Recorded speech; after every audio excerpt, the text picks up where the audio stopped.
Saudações! Sejam bem-vindos a mais uma aula do estudo sistematizado da doutrina espírita da Casa Espírita Nosso Lar. Nessa aula vamos estudar o conteúdo do tomo único, módulo 3, o fenômeno da intercomunicação mediúnica, roteiro 5, as evocações e comunicações espontâneas dos espíritos.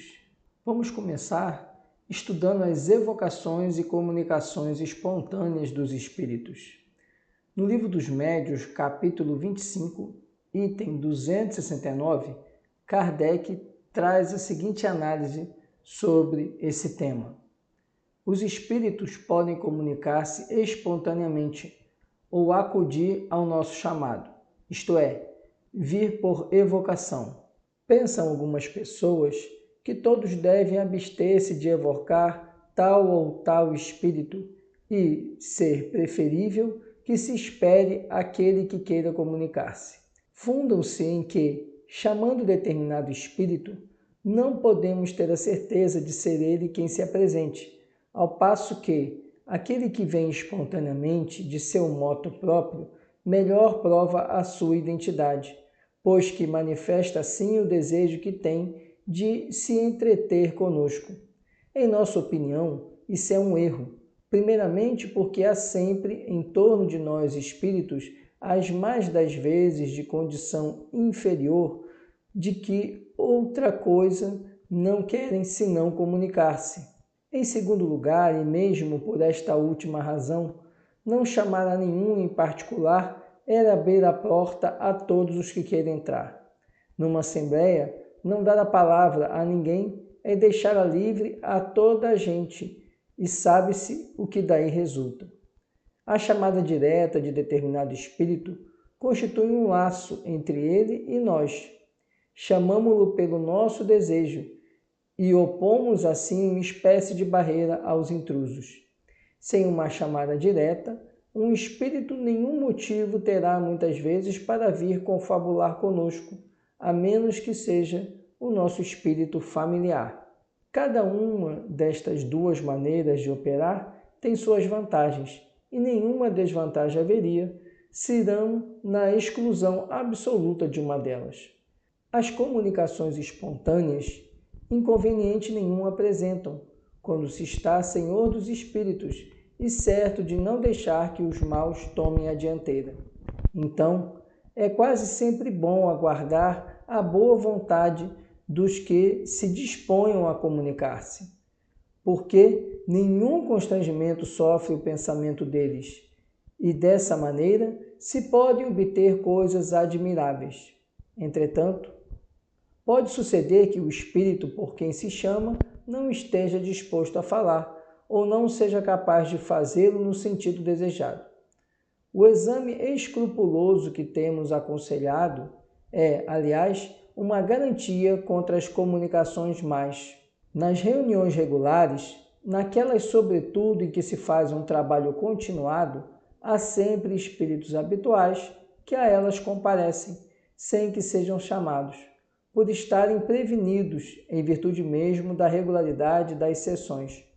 Tomam então frequentemente a palavra, de modo espontâneo, para tratar de um assunto qualquer, desenvolver uma proposição ou prescrever o que se deva fazer. Caso em que são facilmente reconhecíveis, quer pela forma da linguagem, que é sempre idêntica, quer pela escrita, quer por certos hábitos que lhes são peculiares. Kardec, nessa passagem do Livro dos Médiuns, faz um paralelo entre as comunicações espontâneas e as evocações. E ele deixa claro que, na posição dele, diante dos estudos que ele realizou, não há exclusão de uma ou outra prática. Primeiro, ele diz que a evocação é um instrumento adequado porque permite que espíritos a quem necessitamos dialogar e conversar estejam presentes e aí se manifestem.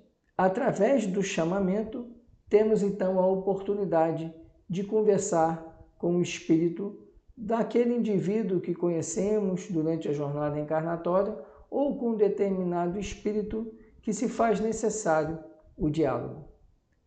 Já nas comunicações espontâneas, os espíritos se apresentam e vão voluntariamente participando da reunião mediúnica. E Kardec diz que, mesmo nas evocações, não se pode ter a garantia de que os espíritos que estão se manifestando são aqueles daquela identidade que nós evocamos.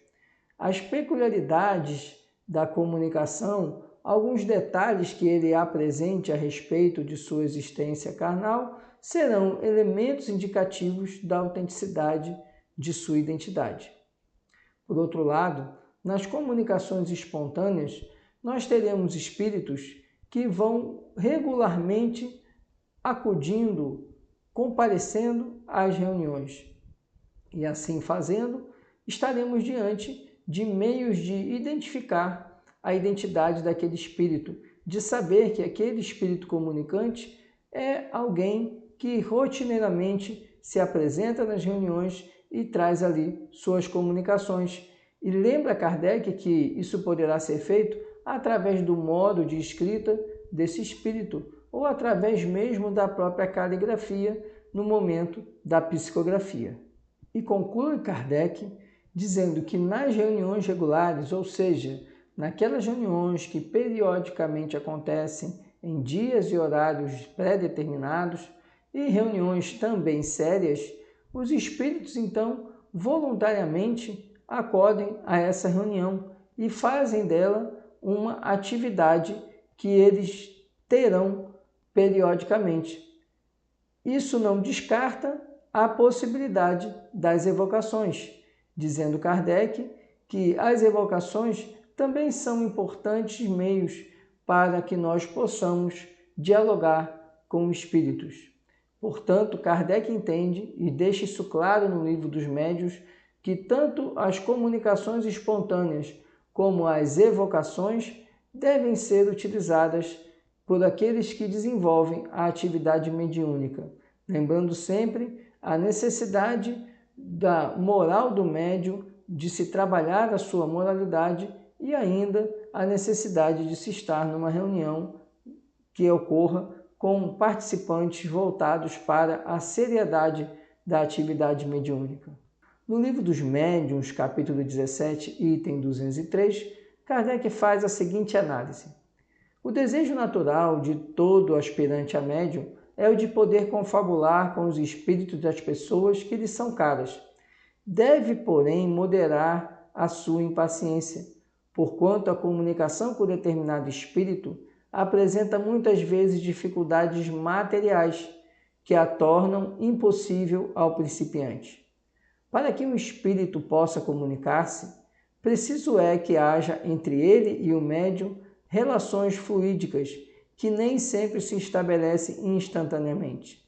Só à medida que a faculdade se desenvolve é que o médium adquire pouco a pouco a aptidão necessária para pôr-se em comunicação com o espírito que se apresente.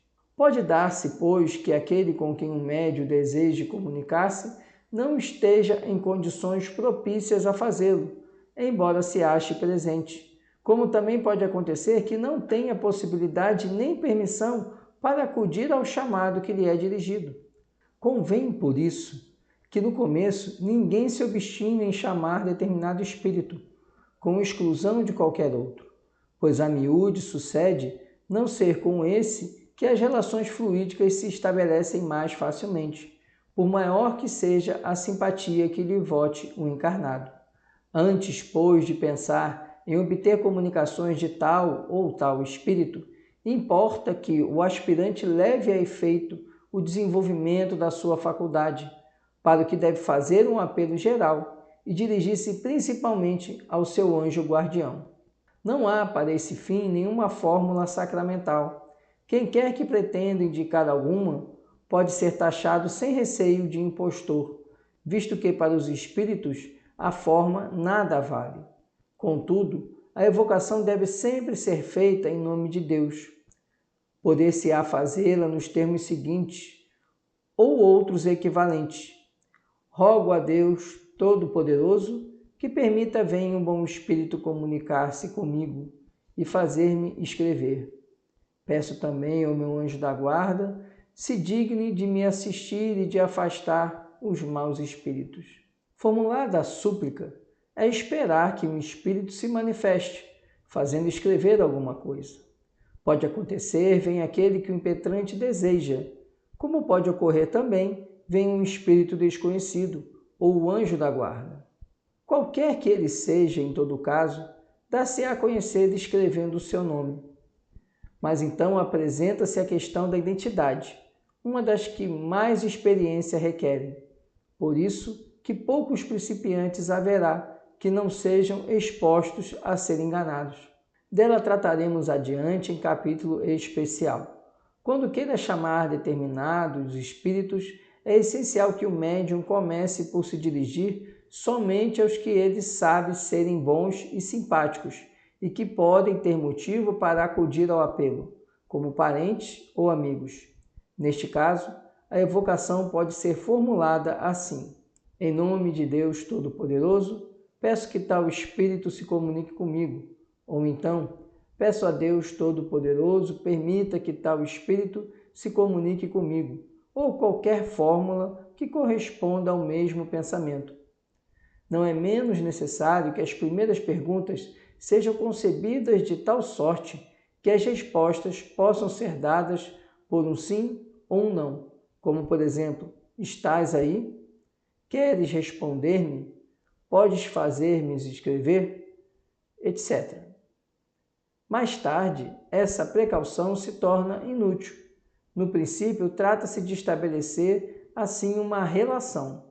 O essencial é que a pergunta não seja fútil, não diga respeito a coisas de interesse particular e, sobretudo, seja a expressão de um sentimento de benevolência e simpatia para com o espírito a quem é dirigida.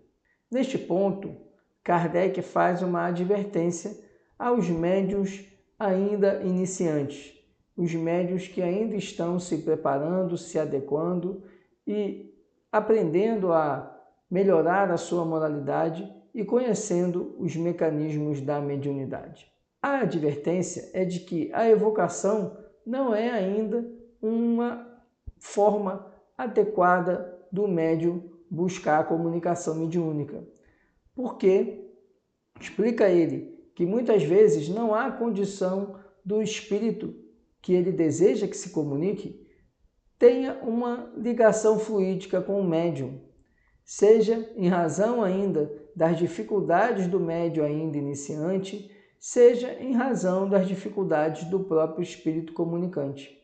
Então Kardec adverte que o médium ainda aspirante, como ele chama, deveria priorizar as comunicações espontâneas e, para isso, sempre fazendo uma evocação ao auxílio, à assistência de seu anjo da guarda. E ainda Kardec nos lembra que existem vários meios de iniciar a reunião mediúnica ou de se evocar no espírito. Mas explica Kardec que não há uma fórmula prevista. Então, ele apenas adverte que se deve sempre chamar o espírito rogando, chamando em nome de Deus.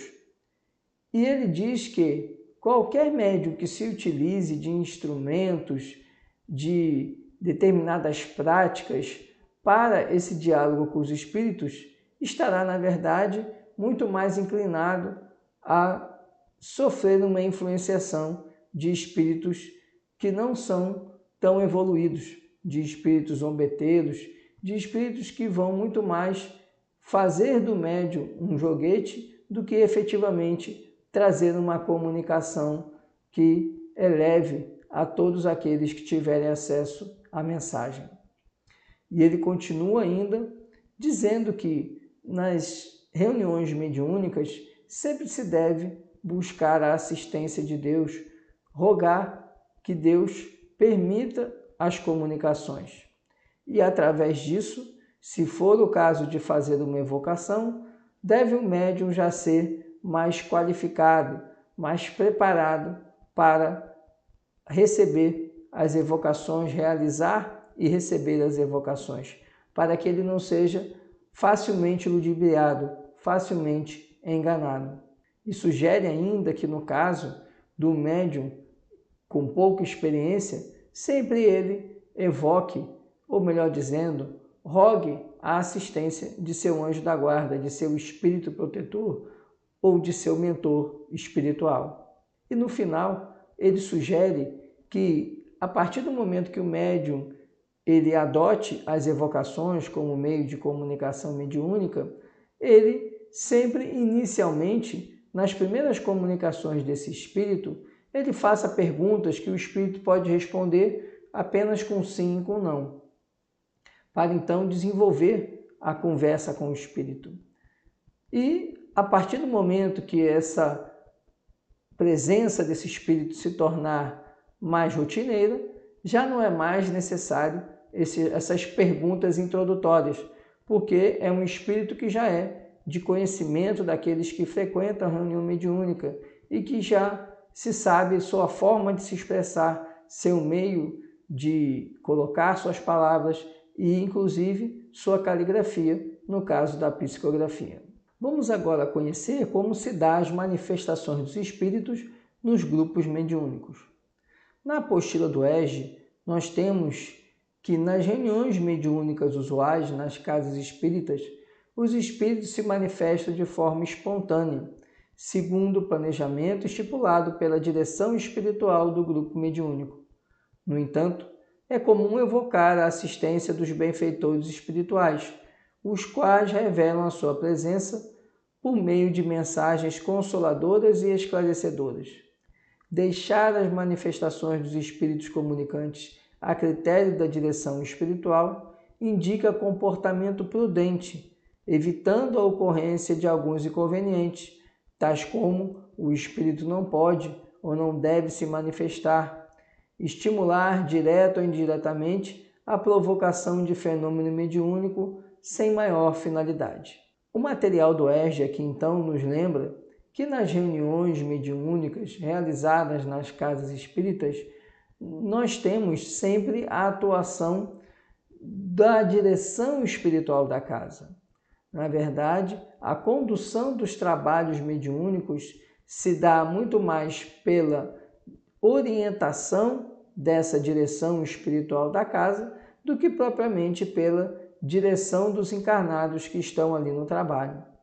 E ainda nos lembra que, em razão disso, em razão de já haver um planejamento no plano espiritual para o trabalho mediúnico daquela casa, é recomendável muito mais as comunicações espontâneas, não se excluindo, obviamente, as evocações.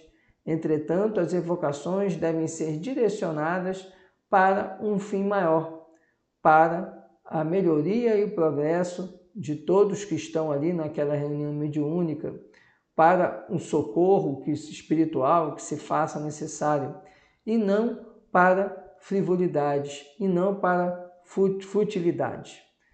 Porque, desse modo, se for direcionada a evocação para apenas satisfazer um sentimento pessoal, uma curiosidade, isso vai favorecer a investida de espíritos que são inferiores e, portanto, poderão causar ali uma perturbação não só na reunião mediúnica, mas de todo o grupo envolvido no trabalho mediúnico. E continua o material do ESG nos dizendo que Emmanuel nos esclarece, a propósito, que nas reuniões doutrinárias mediúnicas, acima de todas as expressões fenomênicas, devem prevalecer a sinceridade e a aplicação individuais no estudo das leis morais que regem o intercâmbio entre o planeta e as esferas do invisível. De modo algum se deverá provocar as manifestações mediúnicas, cuja legitimidade reside nas suas características de espontaneidade, mesmo porque o programa espiritual das sessões está com os mentores, que as orientam do plano invisível, exigindo-se de cada estudioso a mais elevada porcentagem de esforço próprio na aquisição de conhecimento, porquanto o plano espiritual distribuirá sempre de acordo com as necessidades e os méritos de cada um. Forçar o fenômeno mediúnico é tisnar uma fonte de água pura com a vasa das paixões egoísticas da terra ou com as suas injustificáveis inquietações. Aqui Emmanuel nos lembra que nas reuniões mediúnicas das casas espíritas deve-se buscar sempre a obtenção de comunicações que estejam pautadas na sinceridade, na honestidade, e para isso é necessário a preparação de toda a equipe. Preparação essa que parte do individual para o coletivo. Portanto, deve o médium se esmerar não só no conhecimento das leis morais, mas principalmente na aplicação delas em sua vida. E além disso, deve-se ainda buscar observar que a direção das reuniões e a direção dos trabalhos mediúnicos não está na seara material, e sim no meio espiritual. Portanto, os mentores da casa, os benfeitores, aqueles que dirigem os trabalhos no plano espiritual, já possuem ali toda uma série de atividades que deverão ocorrer na reunião mediúnica.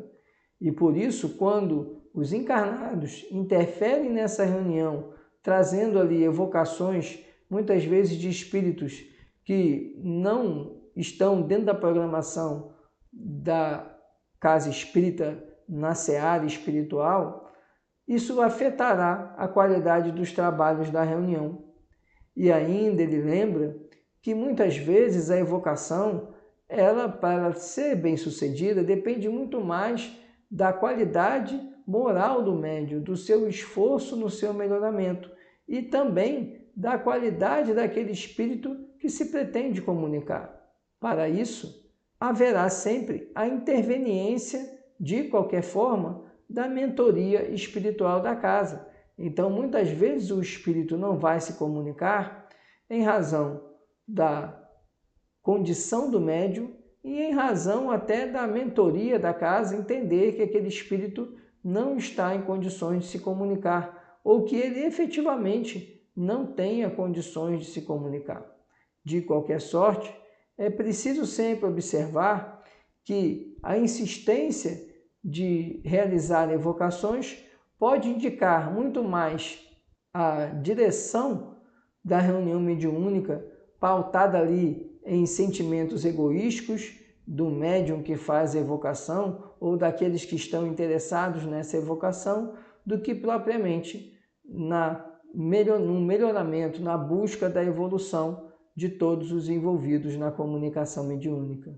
Na obra O Consolador, na questão 369, foi feita a seguinte pergunta a Emmanuel: é aconselhável a evocação direta de determinados espíritos? E Emmanuel traz a seguinte resposta: não somos dos que aconselham a evocação direta e pessoal em caso algum. Se essa evocação é passível de êxito, sua execuibilidade somente pode ser examinada no plano espiritual. Daí a necessidade de sermos espontâneos, porquanto no complexo dos fenômenos espiríticos, solução de muitas incógnitas, espera o avanço moral dos aprendizes sinceros da doutrina. O estudioso bem-intencionado, portanto, deve pedir sem exigir, orar sem reclamar, observar sem pressa, considerando que a esfera espiritual lhe conhece os méritos e retribuirá os seus esforços de acordo com a necessidade de sua posição evolutiva e segundo o merecimento de seu coração. Podereis objetar que Allan Kardec se interessou pela evocação direta, procedendo a realizações dessa natureza, mas precisamos ponderar no seu esforço a tarefa excepcional do codificador, aliada à necessidade de méritos ainda distantes da esfera de atividade dos aprendizes comuns. Veja que Emmanuel, ele faz aqui uma ponderação sobre a evocação. Perguntado sobre a prática da evocação, Emmanuel se posiciona de uma forma contrária e ele explica por quê. Explica que, para que a evocação ela seja bem-sucedida, é necessário a adequação moral do médium, enquanto que nas comunicações espontâneas, os espíritos que vão ali comparecer são espíritos que já foram filtrados, se assim podemos dizer, pela direção espiritual da casa espírita. Então, nas comunicações espontâneas, o concurso ali da espiritualidade superior que orienta e dirige aquela reunião mediúnica se fará intenso e, com isso, as inferioridades, as imperfeições dos médiuns envolvidos na reunião não afetarão tanto a qualidade da comunicação e a própria reunião. Enquanto que nas evocações, nós teremos ali o concurso direto do médium e, nesse momento, entra ali a sua pouca, às vezes, habilidade ou pouca capacidade mediúnica como um meio de gerar uma comunicação que não seja, muitas vezes, fidedigna. E ele, muito prudentemente, vem explicar por que Allan Kardec se valia das evocações e agora Emmanuel sugere que não se utilize ou se utilize de maneira muito restrita. Porque é preciso lembrar da envergadura moral de Allan Kardec, que, no operoso trabalho para realizar a codificação espírita, tinha ali o concurso de espíritos de grande envergadura, de espíritos muito elevados. E com isso, ele conseguia e podia realizar as evocações recebendo ali uma assistência espiritual que permitia que os trabalhos fossem operosos. E ainda lembra Emmanuel que o mérito de Allan Kardec, sua dedicação ao trabalho, sua elevação moral, eram a chave para o sucesso das evocações, o que não se pode dizer na maioria das reuniões mediúnicas da envergadura moral dos médiuns envolvidos. Então, é preciso entender que para que uma evocação seja bem sucedida, antes de tudo, a moralidade do médium, a habilidade do médium nas comunicações mediúnicas, sua dedicação ao trabalho operoso é que vão ser a chave para que essa evocação seja bem sucedida. Não podendo esquecer ainda das questões que envolvem o próprio espírito comunicante, que muitas vezes não tem condições de atender a evocação e se comunicar. Esse era o conteúdo que tínhamos para o estudo dessa semana. Desejo a todos um proveitoso estudo, muita paz e muita luz.